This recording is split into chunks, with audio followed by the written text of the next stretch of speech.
a organização. A Odebrecht e o esquema de corrupção que chocou o mundo. Malu Gaspar. Este é um trabalho de análise literária.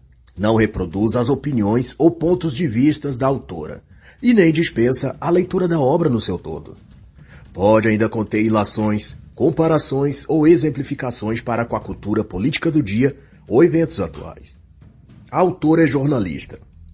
Já atuou como repórter da revista Piauí e foi apresentadora. Também já trabalhou como editora da revista Veja e é colunista do jornal O Globo. Esta obra trata do caso da Odebrecht, do esquema de corrupção denominado pelo Departamento de Justiça dos Estados Unidos de o maior caso de corrupção global da história, e que envolveu os governos de 12 países e mais de $1 bilhão em propina a partir dos políticos e agentes do governo. No Brasil, o maior envolvido no esquema foi o partido PT e o seu chefe Luiz Inácio, e a relevância de se comentar essa obra é justamente para que se exponha e perdure os fatos que ocorreram, pois desde a posse do ex-sindicalista de 9 dedos e seu terceiro mandato como presidente do país, está a haver uma campanha massiva de desinformação e de apagamento da história. Toda a sujeira do PT e de seus líderes está sendo reescrita nos registros da história recente, para se criar uma realidade alternativa, uma ficção, mas que assumirá o lugar da verdade, graças a um conluio de políticos, jornalistas militantes e juízes de alma espúria. Veja que em setembro de 2023, o ministro do Supremo Tribunal do Brasil, Dias Toffoli, anulou todas as provas obtidas pela Operação Lava Jato, que apurou a tramóia entre PT, Lula e Odebrecht, inventando quaisquer coisinhas dessas que falam só para fingir que teve uma justa razão, mas que é só tentativa de reeditar os fatos e nos fazer crer que a grama é azul e o céu é verde. Mas sobre a empresa, ela veio a se tornar a maior construtora ou empreiteira da América Latina, com obras até no continente africano. A autora, assim, começa destacando a hierarquia da família Odebrecht e as respectivas posições dentro da empresa. Antes disso, porém, citando um epíteto do patriarca da família, Norberto Odebrecht, cuja última frase diz: "O que funciona está certo", o que no contexto que o livro aborda, dá a entender que o quadro moral da empresa era esse, o de que vale tudo pelo poder, e seja qual for o jeito de fazer as coisas, se tiver dando lucros para a organização, então é um caminho aceito e apoiado. O que, a meu ver, diz muito o porquê essa mega corporação se conciliou e deu tão certo com o partido político PT. É que ambas pensam e agem igual. Para elas só há o poder e o objetivo de alcançá-lo. Os meios e os caminhos para isso, qualquer um é aceito. Não foi à toa que um dos cabeças do Partido dos Trabalhadores disse em entrevista ao jornal El País em 2018 que eles, o PT, iam tomar o poder, que é diferente de ganhar uma eleição. E lembre-se que esse traste foi o grande articulador do sistema de propinas e corrupção no governo de Lula, e foi o seu ministro mais influente. Depois ele foi preso e solto posteriormente pelo ministro Gilmar Mendes, porque o STF estava em dúvida se a pena correta para ele era de 25 ou 30 anos de prisão. Resolveu-se então soltá-lo até o Supremo Tribunal da Injustiça decidir qual a quantidade de anos que ele deveria ficar preso. Ridículo isso. E para combinar com a excrescência toda, em abril de 2023, outro Supremo Ministro teria dito algo parecido, que eleição não se ganha, se toma. Depois disso, as agências puxa-saco de checagem correram para acudir o ministro. Logo disseram que era uma brincadeira, depois que a fala foi tirada do contexto, e por fim que se tratava de um videomontagem feito por bolsonarista para atacar as instituições democráticas. Mas caso é, voltando às páginas do livro do patriarca Norberto Odebrecht, fundador da construtora, até sua terceira geração descendente, representada por seu neto Marcelo Odebrecht, passam inúmeros casos, tramas e jogos de poder e corrupção. Atreladas à Odebrecht S.A., estão várias empresas da família em que membros da família são sócios, produtoras, clínicas médicas, empresas do setor industrial, de investimentos, etc. A família estabeleceu um grande legado desde 1944, quando Norbert Odebrecht criou a construtora. Mas a sua trajetória de sucesso tem mais a ver com conchavos políticos, com a banda podre de Brasília do que de habilidades notáveis de gestão administrativa. Conhecer os políticos certos dá melhor resultados do que administrar do jeito certo. E só para saber, de acordo com os apontamentos feitos pelo escritor e jornalista Rafael Fontana no seu livro Chernobyl, são esquemas similares, em menor ou maior proporção, que o governo chinês também estabelece com parte da claque política de Brasília e outros estados. E como no caso da Odebrecht, também visando para si favorecimentos e obras, contratos ou licitações. Mas é claro que mexer com o governo chinês é muito mais perigoso do que com uma empreiteira brasileira, e por isso falta disposição política para ir a fundo nas investigações. Mas até onde se vê, como no caso da estação Antártica Comandante Ferraz, no Polo Sul, há muitas coincidências e coisas mal explicadas e varridas para debaixo do tapete, mas que dão margem para se crer na possibilidade de ter havido esquemas de corrupção ou de favorecimento entre os representantes do governo chinês, alguns políticos mequetrefes e indivíduos particulares de dentro dos governos estaduais e federal. Entre 2016 e 2017, pelo menos. O que suspeita-se também de ocorrer no setor de tecnologia, envolvendo empresas como a Huawei, por exemplo.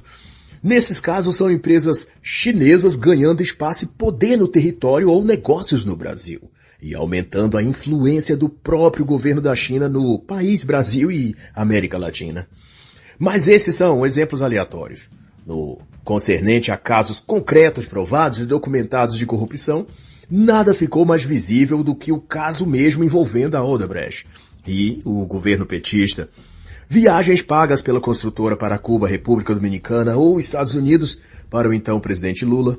Encontros e viagens juntos de funcionários do Instituto Lula, presidentes de sindicatos e o diretor de relações institucionais da Odebrecht, acusado depois de ser o responsável por operar as propinas da Odebrecht no exterior, e por aí segue.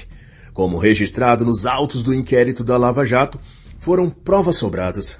Isso é, há mais do que necessário de dados, imagens, gravações, documentos bancários e a confissão de inúmeros participantes dos esquemas, fraudes e crimes de parlamentares, ministros do então governo Lula e empresários da Odebrecht e de outras empresas.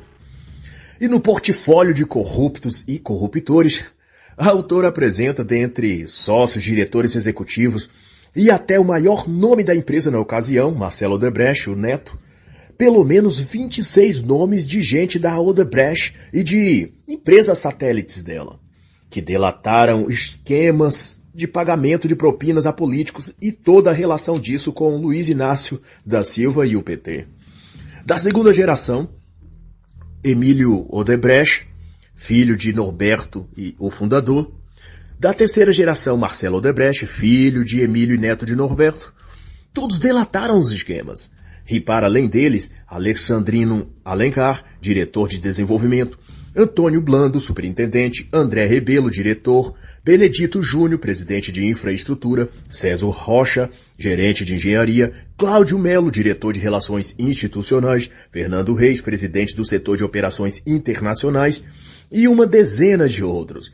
E como a maioria sabe, uma delação para ser válida precisa vir acompanhada de documentos comprobatórios daquilo que se denuncia. E ainda, as delações são cruzadas para identificar alinhamento e uma narrativa coesa dos fatos relatados. Mas mesmo assim, depois de tudo comprovado e milhões de reais devolvidos aos cofres públicos, o super-ministro resolveu salvar os pobrezinhos que destruíram a economia do país e decretou inválidas todas as provas que a Operação Lava Jato coletou. Para quem tem dúvidas de para qual time o juiz da partida torce, fica aí a análise do jogo para você meditar. E um ponto que a autora traz merece discussão. Que Marcelo Odebrecht demorou para aceitar fazer um acordo de delação justamente porque aguardava se obteria por meio de seus advogados algum sucesso na sua estratégia de defesa, que era explorar quaisquer falhas formais nos inquéritos e nos processos da Lava Jato para alegar a nulidade de toda a investigação. E isso é relevante porque foi justamente o que alguns ministros do STF conseguiram: colocar uma lupa ideológica para averiguar cada mínimo detalhe em cada uma das etapas dos inquéritos, diligências e ações processuais da Força Tarefa Lava Jato, até pincelar um cisco que tivesse minimamente dissonante e usar isso, como de fato fizeram, para anular e invalidar tudo que a Lava Jato fez e significou para a sociedade brasileira. Malu Gaspar conta inclusive que, na surdina, advogados da Odebrecht faziam até reuniões com dissidentes da Polícia Federal, em quartos de motéis, para obter deles informações para melar a operação.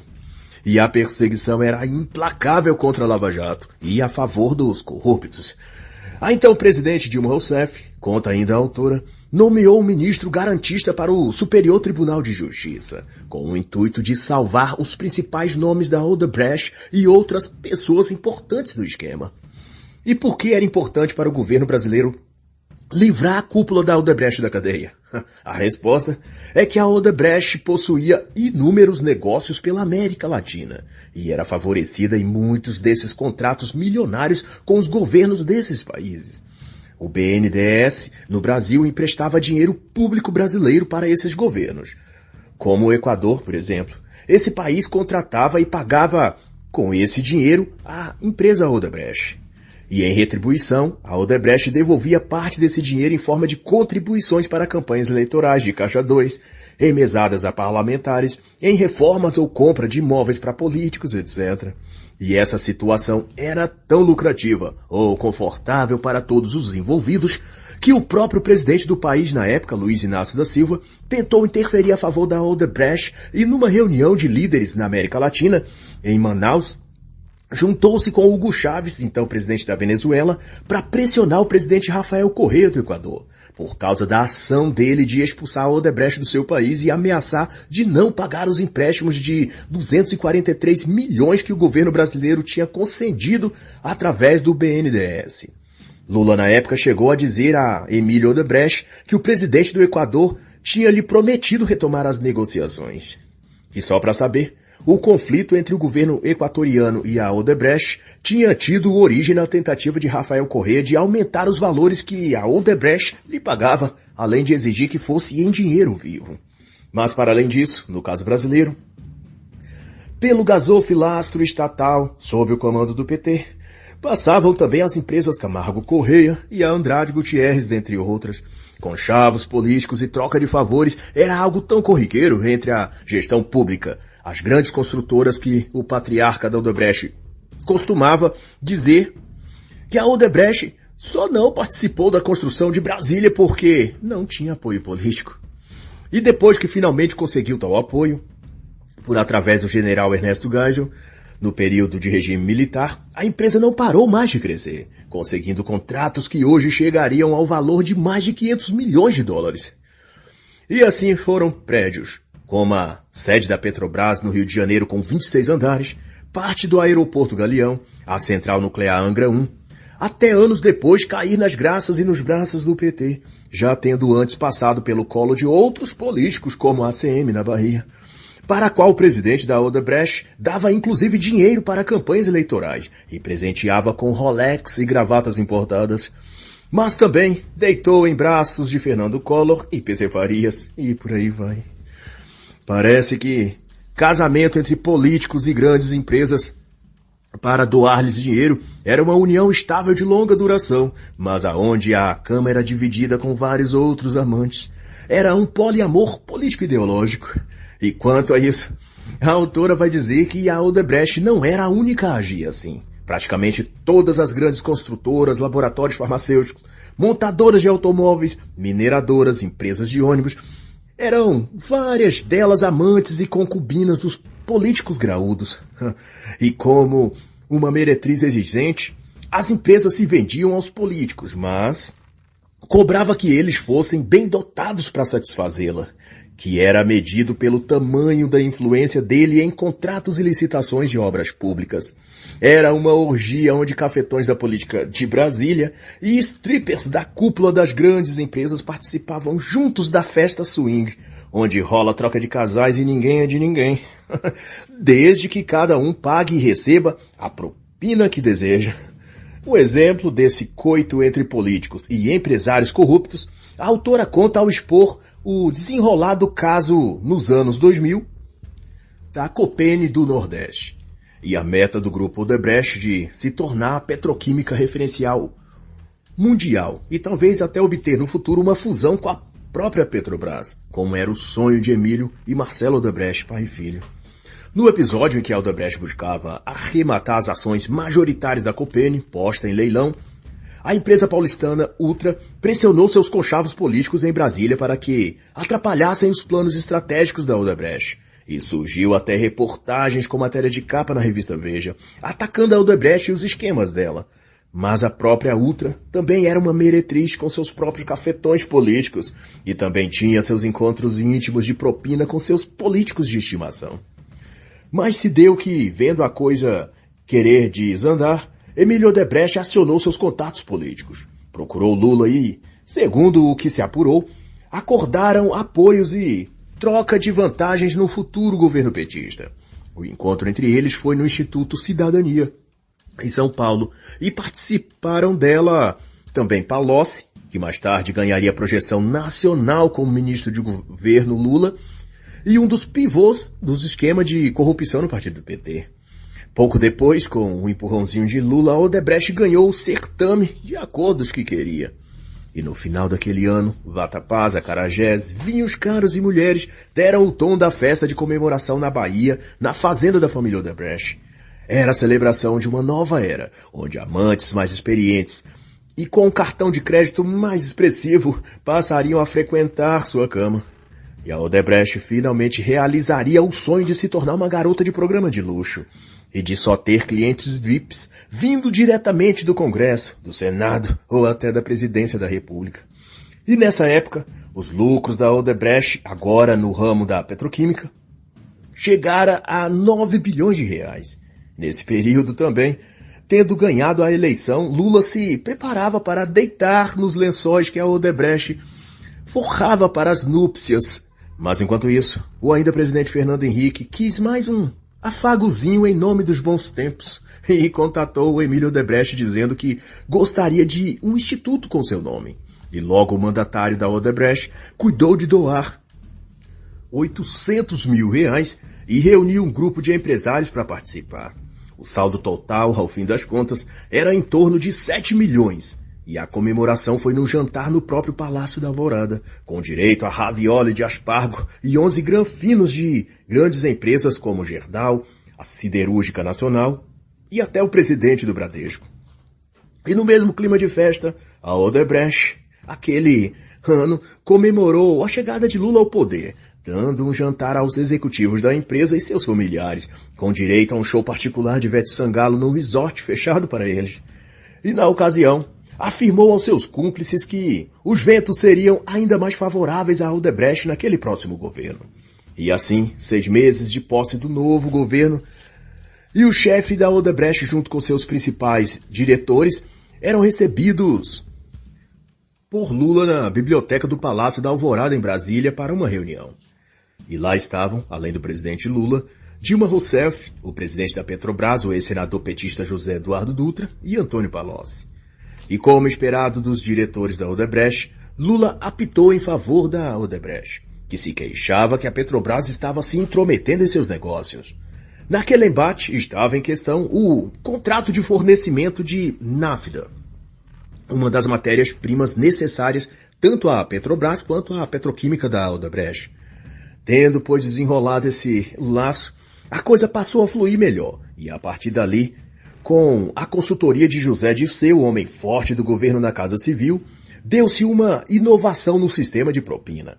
Até então eram pagos e recebidos de maneira aleatória, sem valores ou datas especificadas, apenas feitos conforme a necessidade do momento.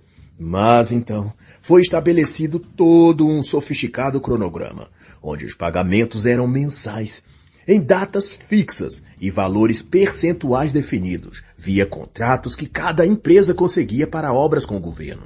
Deu-se início à era da mensalidade a partidos políticos. O partido PP, por exemplo, à época, se reestruturado para virar base do governo, tinha a contribuição de mais de 200 mil ao mês. Mas virou a mesa, chutou o pau da barraca, rodou a baiana depois que descobriu esquemas pagando até 9 milhões. E passou esse partido a reivindicar mais bolo para seu prato. Isso é só um exemplo do que se sucedeu em quase todos os partidos e empresas que tinham negócios com o governo. Sem contar que esquemas assim exorbitantes estavam espalhados por onde iam esses empresários e sua arte de seduzir políticos. E os valores das propinas impressionam. Numa certa operação que a Odebrecht ganhou no Peru, por exemplo, houve um esquema onde foram pagos 20 milhões de dólares, em que participaram a Camargo Correia, a Queiroz Galvão e a Andrade Gutierrez. Isso em propina. Só o contrato da Odebrecht era de 1,2 bilhão de dólares. Em 2004, a Odebrecht, comemorou em grande estilo os 60 anos da empresa. De certa forma, era também a celebração de uma velha amizade entre o chefe da Odebrecht, Emílio Odebrecht, com o chefe do executivo, Luiz Inácio. E não era para menos, né? Que começou essa amizade em 1985. E por isso, o evento contou com a participação do presidente do Banco Central, Henrique Meirelles, e de vários ministros de Lula. E o clima mesmo parecia de um lindo casamento, onde os noivos felizes, Emílio e Lula, passeavam pelo salão, sorrindo e acenando para os convidados, e entre um tchauzinho e outro, os noivos combinavam, excitados, o que fariam na lua de mel. E pelo ânimo dos dois, eles aprontariam muitas sacanagens. Emílio, disse Lula, ao passarem de frente a uma maquete de plataforma de petróleo montada como decoração para o evento. Vocês têm de fazer essas plataformas todas que a Petrobras quer. Vocês têm que ter estaleiro aqui. Completou Lula com os olhos brilhando. Sim, claro, presidente. Vamos participar das concorrências, respondeu Emílio, totalmente apaixonado. Afinal, aquela era a mais linda declaração de amor ao dinheiro, à propina e à troca de vantagens que um corrupto pode fazer. E me diz você então, o amor não é lindo?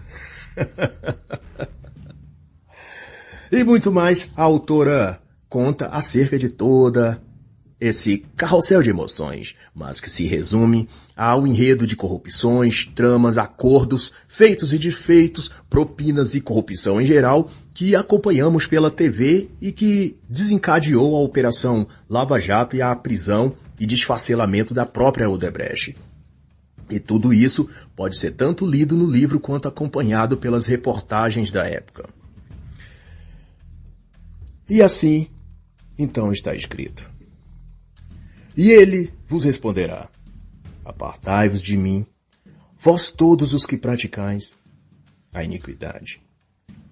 Lucas 13, 27.